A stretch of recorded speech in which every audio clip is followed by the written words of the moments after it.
का हमारी इस क्लास में स्वागत करता हूं। आज हम लोग क्लाउज के लास्ट पॉइंट को समझने वाले हैं। हम लोग क्लाउज में अधिकतर पॉइंट्स को हम लोग कवर कर चुके हैं। सो हम लोगों का आज का जो ये क्लास होने वाला है ये ऑलमोस्ट क्लाउज में अब लास्ट करने वाला हूं। अब क्लाउज में ज़्यादा कुछ बचा नहीं है, तो वो जो लास्ट पॉइंट है उसको मैं कवर करता हूँ, ध्यान रखिएगा। तो सबसे पहले बात करते हैं क्लाउज को लेकर। ओके, अब क्लाउज को आप अच्छे से समझ रहे हैं, तो जो मैं यह समझाना चाहता हूं आप इसको एक मोड में आकर समझ चुके हैं अभी, और जो लास्ट मोड है उसे समझा सकता हूं। तो बात किया गया क्लाउज का। क्लाउज को अगर आप 2 वर्ड्स में डिस्ट्रीब्यूट करें, सेपरेट करते हैं, तो एक होता है क्लास प्लस यूज। क्लाउज जिस 2 शब्द से मिलकर बना हुआ है उसमें से एक है क्लास और एक क्या होता है, यूज। ओके, तो क्लास का मतलब क्या होता है, डिवाइड करना। क्लास का मतलब क्या होता है, डिवाइड, और यूज का मतलब होता है किसी चीज का यूज करना। तो स्टेटमेंट यह आता है, ध्यान रखिएगा, क्लास का divide a sentence, divide a sentence into 2 parts, divide a sentence into 2 parts. कि कोई भी एक सेंटेंस हो जब उसको आप 2 भाग में बांटते हैं, 2 पार्ट्स में, और यूज किसका करते हैं, तो उसमें कहा गया है कि use of a subject, use of a subject and a verb, और उसमें आप एक सब्जेक्ट और एक आप वर्ब का यूज करते हैं। तो क्लाउज 2 वर्ड से मिलकर बना हुआ है, जिसमें एक है क्लास, दूसरा है यूज। क्लास का मतलब होता है divide a sentence into 2 parts. Okay, sentence को 2 हिस्सों में बांटना। और यूज का मतलब होता है use of a subject and a verb, यानी एक सेंटेंस को 2 भाग में बांटना। ओके, 2 पार्ट्स में, और दोनों पार्ट्स में ध्यान रखिएगा एक सब्जेक्ट और एक वर्ब का होना। तो उसे हम लोग क्या कहते हैं, क्लॉज कहने का काम करते हैं। तो स्टेटमेंट देख लेते हैं एग्जांपल से कि God will help you, God will help you if you pray, God will help you if you pray, God will help you if you pray। अब इसमें ध्यान रखिएगा, God will help you if you pray। इसमें अगर आप देखें, सबसे पहले इसका एक बार मैं पार्ट्स ऑफ स्पीच डिराइव कर लेता हूं, समझने में आसानी रहेगी। तो God noun, will verb, help verb, you pronoun, you pronoun, pray verb, if के बारे में बात करते हैं। तो यहां देख सकते हैं यह जो गॉड है, ये नाउन, यह सेंटेंस में सब्जेक्ट बनने का काम कर रहा है। कि गॉड विल हेल्प यू, यहां से लेकर यहां तक जो एक आपको पार्ट दिख रहा होगा उसमें एक सब्जेक्ट और एक वर्ब है। इफ यू प्रे, इसमें अगर आप देखिएगा तो इसमें भी एक जो प्रोनाउन है वह सेंटेंस में सब्जेक्ट बनने का काम कर रहा है और इसका अपना एक वर्ब है। तो यहां पर भी है। तो यहां दोनों को अलग करने वाला इफ क्या है, तो दोनों को अलग करने वाला इफ कंजंक्शन है। इफ क्या है, कंजंक्शन बनने का यहां पर काम कर रहा है। गॉड नाउन जो सेंटेंस में सब्जेक्ट बन रहा है, will verb, help verb, you pronoun. If conjunction ने 2 सेंटेंसेस को जोड़ रहा है। यू प्रोनाउन जो कि सब्जेक्ट बन रहा है, और प्रे यहां पर क्या है, वर्ब है। अब जब इसमें आप देख सकते हैं कि ये सब्जेक्ट और वर्ब, यहां पर भी और सब्जेक्ट और क्या है, एक वर्ब बनने का यहां पर काम दिखाया जा रहा है। एक पार्ट ये है आपका गॉड विल हेल्प यू, और दूसरा पार्ट है आप लोगों के लिए कि इफ यू प्रे। तो यहां पर एक सब्जेक्ट एक वर्ब, वहां पर एक सब्जेक्ट एक वर्ब, और सब्जेक्ट और वर्ब है। Use of a subject and verb to divide a sentence into 2 parts is called clause. तो यहां पर इसे भी हम लोग कह सकते हैं क्लाउज, और इसे भी कह सकते हैं क्या चीज, क्लाउज। क्लाउज कहने का रीजन यही है क्योंकि इसमें भी एक सब्जेक्ट वर्ब है और वहां पर भी क्या मौजूद है, एक सब्जेक्ट और वर्ब हम लोग के सामने मौजूद है ही। अब इसमें क्या ध्यान रखेगा, इस क्लाउज में आप देख सकते हैं कि एक सब्जेक्ट प्लस वर्ब है, एक सब्जेक्ट प्लस एक वर्ब है। यहां आप देख सकते हैं कि इस क्लाउज में एक सब्जेक्ट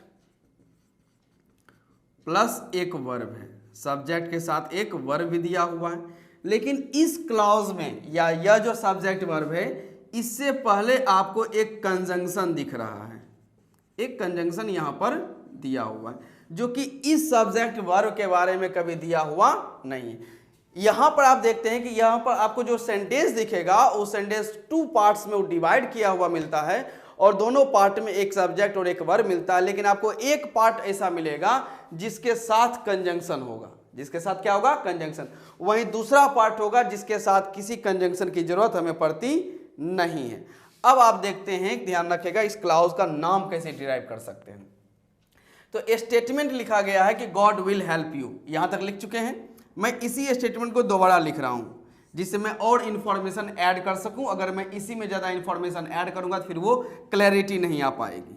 तो स्टेटमेंट है कि God will help you, God will help you if you pray, if you pray की बात है, PRAY, इफ यू प्रे। तो यहां से यहां तक क्लाउज है, यहां से यहां तक यह भी क्या बन रहा है? क्लाउज बनने का काम कर रहा है। अब दोनों में डिफरेंट क्या है कि दोनों क्लाउज में क्या अंतर बताया गया, तो वो इसके मीनिंग पे बेसिस पे अभी हम लोग इसे देखेंगे कि इसका मीनिंग का बेस क्या है। जब आप देखते हैं कि गॉड विल हेल्प यू, इसका मतलब है सिर्फ आप इस सेंटेंस के बारे में सोचते हैं, ओनली सिर्फ दिस क्लाउज के बारे में कि गॉड विल हेल्प यू, इसका मीनिंग निकल के आता है कि ईश्वर आपकी मदद करेंगे, ईश्वर आपकी मदद करेंगे। तो यानी इसका जो मीनिंग है वह कंप्लीट मीनिंग है, कंप्लीट मीनिंग है। मतलब जो ये कह रहा है वो बात अपने आप में क्या हो चुकी है? पूरी हो चुकी है, ध्यान रखेगा। वहीं यहां देखते हैं कि if you pray God will help you, कि ईश्वर आपकी मदद करेंगे, कंप्लीट मीनिंग है। इसमें एक सब्जेक्ट वर्ब है जो कि क्लाउज है, तो ये ऐसा क्लाउज है जिसके पास अपना एक कंप्लीट मीनिंग है।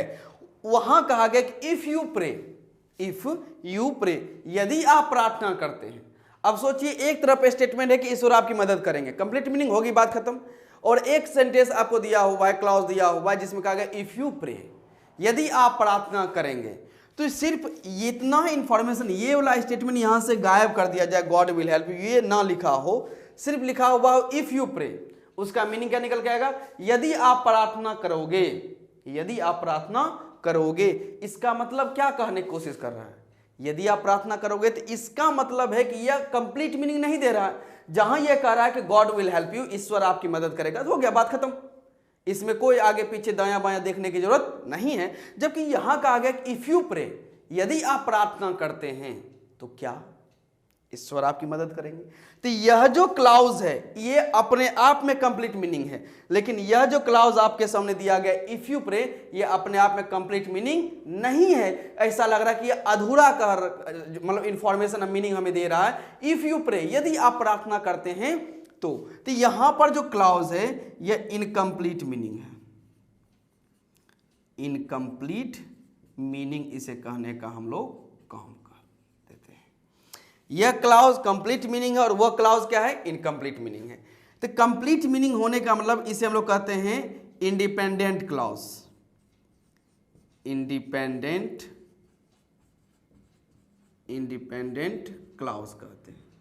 इंडिपेंडेंट क्लाउज कहने का मतलब ऐसा क्लाउज जो कि इंडिपेंडेंट हो, स्वतंत्र हो, आजाद हो, उसको किसी के आने जाने से कोई फर्क पड़ने वाला नहीं है। तो यहां पर यह जो क्लाउज है यह हम लोग कहते हैं इसे इंडिपेंडेंट क्लाउज कहते हैं कि यह स्वतंत्र है। वही यहां जो कहते हैं कि इफ यू प्रे, यदि आप प्रार्थना करते हैं, तो इसको अपने मीनिंग के लिए इस क्लाउज पे डिपेंड होना पड़ता है। यह जो क्लाउज है इफ यू प्रे, यदि आप प्रार्थना करोगे, तो बात पूरी करने के लिए जब ये कहा गया इफ यू प्रे, यदि आप प्रार्थना करोगे, तो इसका पूरा मीनिंग निकालने के लिए हमें इसकी मदद लेनी पड़ेगी। हाँ, यदि आप प्रार्थना करोगे तो क्या? ईश्वर आपकी मदद करेंगे। तो ये क्या है? इस क्लाउज पे डिपेंड है, ये डिपेंड नहीं है, ये इंडिपेंडेंट है। गॉड विल हेल्प यू, ईश्वर आपकी मदद करेंगे, बात खत्म हो गई। इफ यू प्रे, यदि आप प्रार्थना करोगे, तो यानी इसका मीनिंग आपको क्लियर करना पड़ेगा। तो इसे हम लोग कहते हैं डिपेंडेंट क्लॉज, डिपेंडेंट क्लॉज इसका हम लोग नाम देते हैं। तो एक तरफ आपको क्लॉज है जिसे हम लोग कहते हैं इंडिपेंडेंट क्लॉज, क्योंकि इसका मीनिंग अपने आप में क्लियर हो जाता है, कंप्लीट मीनिंग है। एक तरफ आपको क्लॉज दिया हुआ है जो है इनकम्प्लीट मीनिंग, जिसका कंप्लीट मीनिंग नहीं आता है, उसको अगर आप कंप्लीट मीनिंग देना चाहते हैं तो आप जो है उसके लिए दूसरे क्लॉज पे डिपेंड रहते हैं, इसलिए हम लोग इसे क्या कहते हैं? डिपेंडेंट क्लॉज कहते हैं। यहां तक नोट कर सकते हैं आप।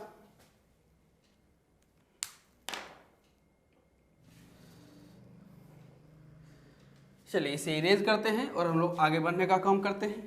तो ये हुआ फर्स्ट एग्जाम्पल जिसमें हम लोगों ने इन सारी इन्फॉर्मेशन को हम लोगों ने कलेक्ट कर लिया है, सीख लिया है। अब इसी से रिलेटेड एक और थोड़ा सा एग्जाम्पल देकर मैं पॉइंट को आगे बढ़ाता हूँ और उसको समझने का हम लोग काम करते हैं। स्टेटमेंट यह है नंबर बी में कि you will succeed, you will succeed, you will succeed if you work hard, if you work hard.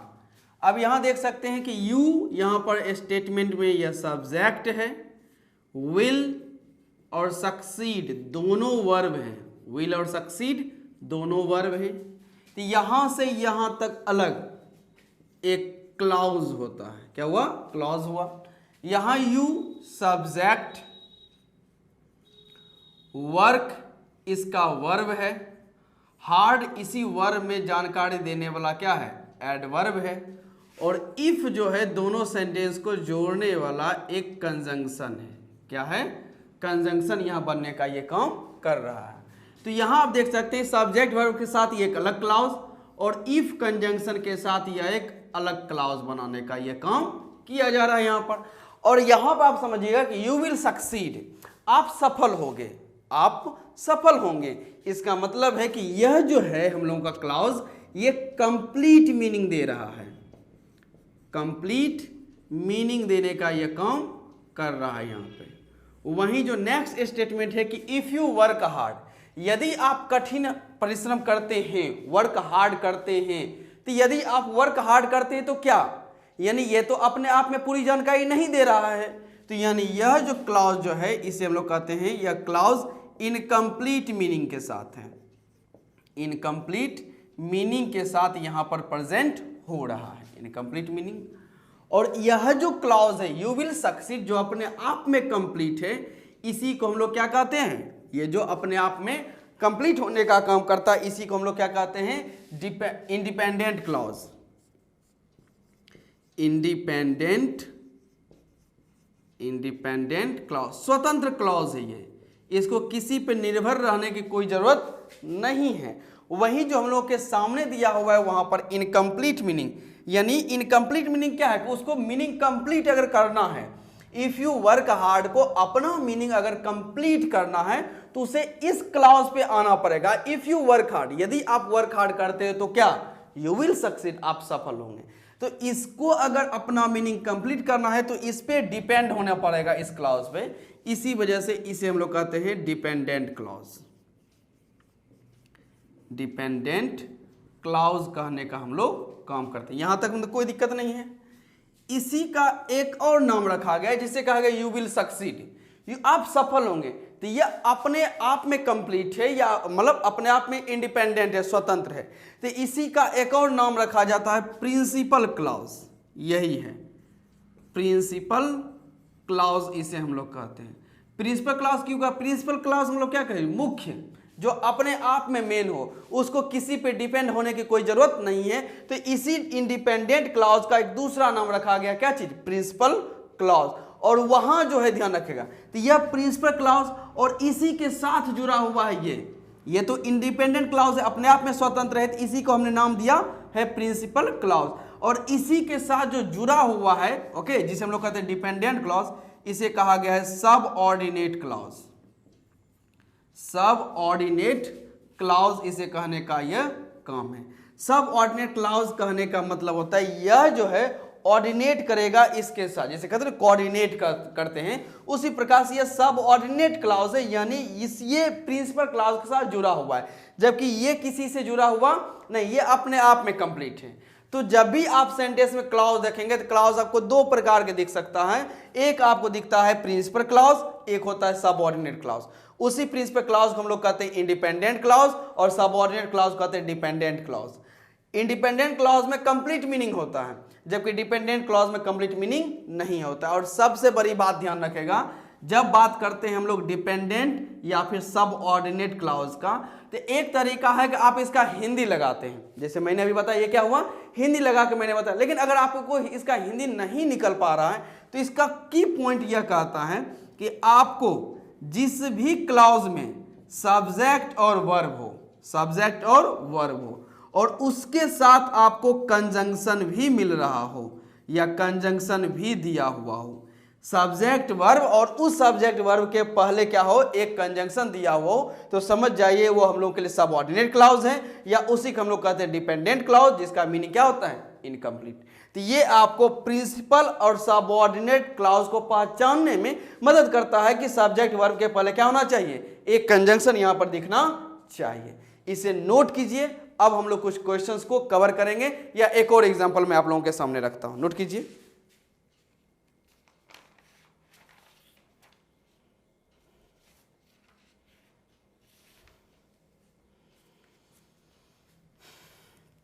चलिए इरेज करते हैं और अब मैं आप लोगों के सामने क्वेश्चंस रखता हूं जिसमें आपको पहचानना है प्रिंसिपल क्लॉज और subordinate clause, principal clause and subordinate clause.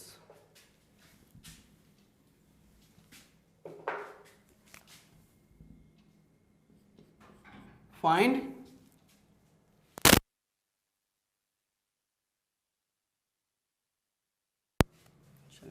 तो find principal clause and subordinate clause ये आपको पहचानना है। चलिए सेंटेंस लिखिए, उसके बाद देखते हैं। फर्स्ट स्टेटमेंट है कि your idea is that they have to complete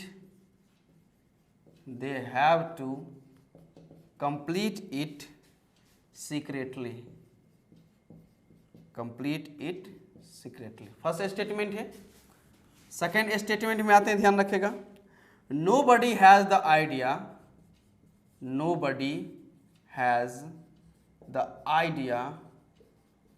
how the earth was created,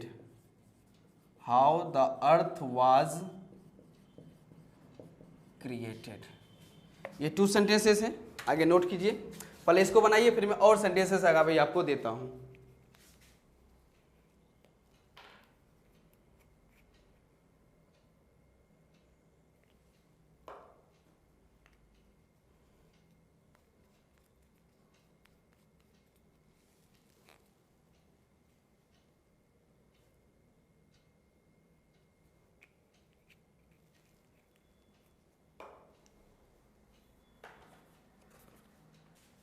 चलिए नंबर सी में आते हैं। If it does not rain I shall help you. If it does not rain I shall help you. Number D में आते हैं, ध्यान रखिएगा।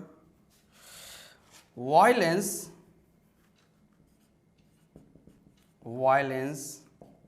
Is just where kindness fails। Number ई में आते हैं, ध्यान रखिएगा। when I grow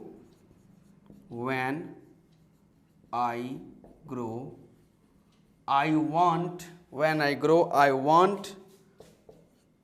to be me only। Last sentence है नंबर एफ।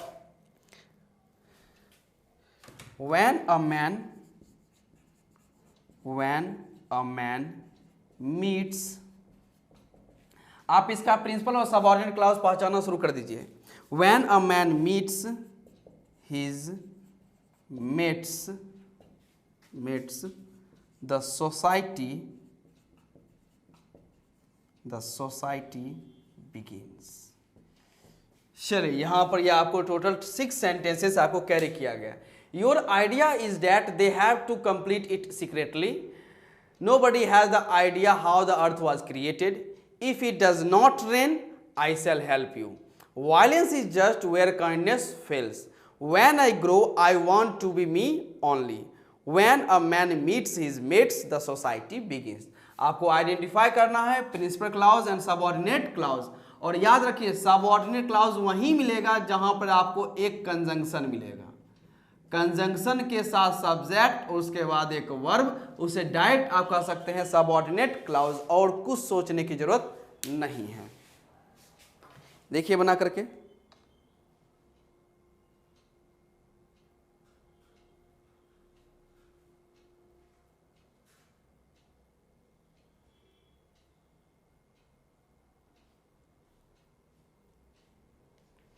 चलिए अब स्टेटमेंट देखते हैं। जिसे कहा गया your idea is that they have to complete it secretly. अब ध्यान रखिएगा, मैंने आप लोगों को पहले ही पार्ट्स ऑफ स्पीच की क्लासेस मैंने आप लोगों को कंप्लीट करवा दिया है। अब उसी की मदद से आप यहां पर आसानी से कंजंक्शन को फाइंड कर सकते हैं। Your idea is subject verb, they have to complete it secretly, ये अलग सब्जेक्ट वर्ब, यहाँ डैट क्या हो गया कंजंक्शन, ये डैट क्या है कंजंक्शन बनने का यह काम कर रहा है। तो कंजंक्शन के साथ ये जो सब्जेक्ट वर्ब दिया हुआ है ये हो गया सबऑर्डिनेट क्लॉज, सबऑर्डिनेट क्लॉज। और वहीं यहां जो बच गया your idea is subject verb, तो ये हो गया हम लोगों के लिए प्रिंसिपल क्लॉज, प्रिंसिपल क्लॉज बनने का काम करेगा। Nobody has the idea how the earth was created, subject verb एक clause, the earth was created ये अलग हिस्सा, हाउ यहां पर कंजंक्शन है, हाउ कंजंक्शन है जो जुड़ा हुआ है इस स्टेटमेंट के साथ। तो यहां से लेकर यहां तक how the earth was created subordinate clause, subordinate clause, और जो बचा हुआ है nobody has the idea principal clause, principal clause. आगे आते हैं, if it does not rain I shall help you, I shall help you ये सब्जेक्ट और ये क्या हो गया वर्ब, लेकिन इसके पहले कोई कंजंक्शन नहीं है।